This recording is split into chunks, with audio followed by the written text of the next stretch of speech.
Carol Vorderman and the antiques inspectors are in Swansea. We're on our way to pick up our local guide who's going to tell us more about the history and the people of Swansea. Now, he's a singer-songwriter. His name is Mal Pope, and he's Swansea born and bred. And if I'm right, we're going to find him busy on the waterfront. Where is he? There he is.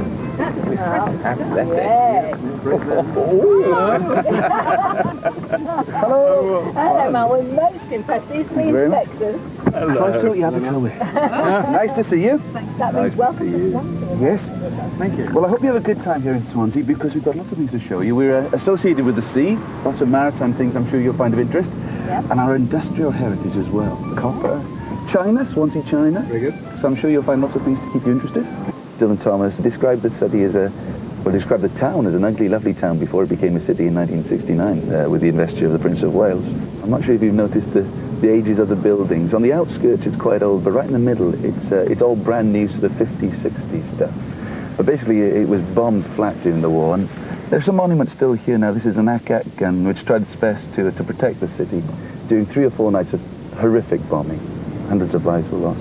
But it meant the whole of the centre of Swansea was completely flattened. Then rebuilt. And then rebuilt. Piecemeal, maybe, some would say. It has its own character. Whether you like it or not, I'm not quite sure. I think the older people would remember how beautiful Swansea was, because it was called the Brighton of Wales, you know. Oh. Yes. You can smell the sea, you can see all the boats. This is the maritime area, which is great. They've taken the old area of Swansea, which was the docks, which was derelict, and they've cleaned them out. They've built lovely houses flats alongside them. We should have a look at the Maritime Museum, because that gives a real feel of Swansea's maritime past as well. Now, Swansea's got a huge tidal range. It's a difference between 8 metres low tide and maybe 13 metres in total, which means it's only Venezuela, I think, which has a bigger tidal difference. Makes it very difficult to get the ships in and out. So a tug like the Canning's, an oil-burning steam tug, very useful, very, very powerful, would bring some of the big tankers in.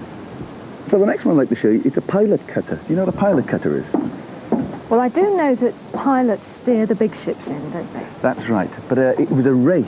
The first one to get there got the job. So there'd be lots of these pilot cutters. They'd race out to the ships, they'd say, I'm taking you to Swansea, and you got the job. How many people do you think it would take to sail this? Well, it looks quite complicated. Yeah. I don't know, 6, 8 people, something 2 like that? people. The pilot and the boy.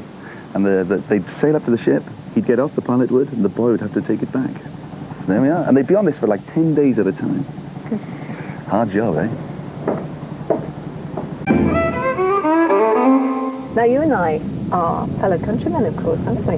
Divided, though. Divided, yes, because I'm from the north, so I'm known as a Gog, Goglev. Goglev. Means north. And you're a Swansea Jack. Swansea Jack was a black Labrador who saved, I think, about 20 to 30 human lives in the 30s, as well as some Canaan lives, just used to jump into the water and rescue them. As we're going up here, now this is the industrial heartland of Swansea, because Swansea was the copper capital of the world. Copperopolis, they used to call it. Now, this is an important part of Swansea's heritage here, isn't it? The copper works were all based along the River Tower. The whole valley was just filled in green smoke as they burned all the metals off.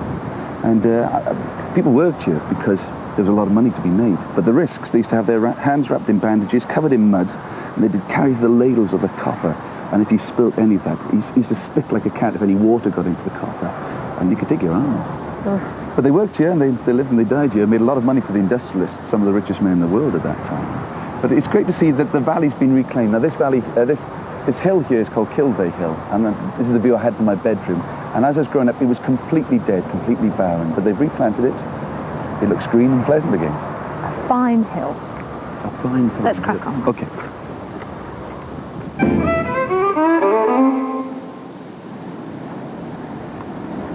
Now, the Mumbles is one side of the bay, and Swansea city centre is the other, isn't it? That's right. They used to be separate, really, and Mumbles still has a village feel about it, but it's all one part of the metropolis of Swansea now. But this bay, the sweep of the bay, they say it's second only to the Bay of Naples. I mean, I suppose that's arguable. But I love it. This is the best view in the world. This is St Helens, yes, on our right. They play rugby and they play cricket here. And this is where Garfield Sobers, Sir Gary Sobers, hit 6 sixes in 1 over against Malcolm Nash. A world record, first time it had ever happened in first-class cricket. I'm not sure if he smashed any windscreens. It seems a stupid place to put a cricket ground, isn't it, with cars going straight past. Now this is the part of Swansea that Hitler missed on his tour of Wales. And there's some great old buildings here. It's called Wine Street, although it's actually spelled Wind Street. We're just going to pass a salubrious passage here. And the Dylan Thomas bookshop is still there. And on your right, you see Swansea. This is Swansea Castle. This is where the old South Wales Evening Post used to be based before they had new offices built. And this is where Dylan Thomas would have come to file his reports. Although they say he was a pretty poor reporter, spending most of his time in the pub instead. But he learned his trade here. He became a professional writer working for the South Wales Evening Post. So there are plenty of buildings in Swansea that commemorate the fact that Dylan Thomas was a local boy. Yeah, his name's starting to appear more and more now. These are great selling points. Dylan Thomas Little Theatre. His house now has a plaque on at last, which is good to know. Right opposite Cundonkin Park, where he wrote one of his poems. In fact, I think he's going to drop me off at the BBC now, whereas Dylan Thomas did a lot of his broadcasting from.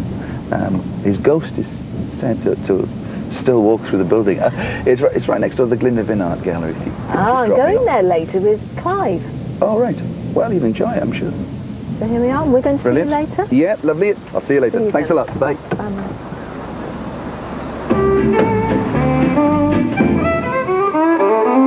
Thank you, Mal. Thank you very much. Great guide around Swansea. Well, I really enjoyed your company. Thanks very much.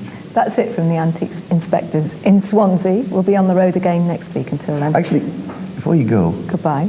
I have written a song Yes? for you all.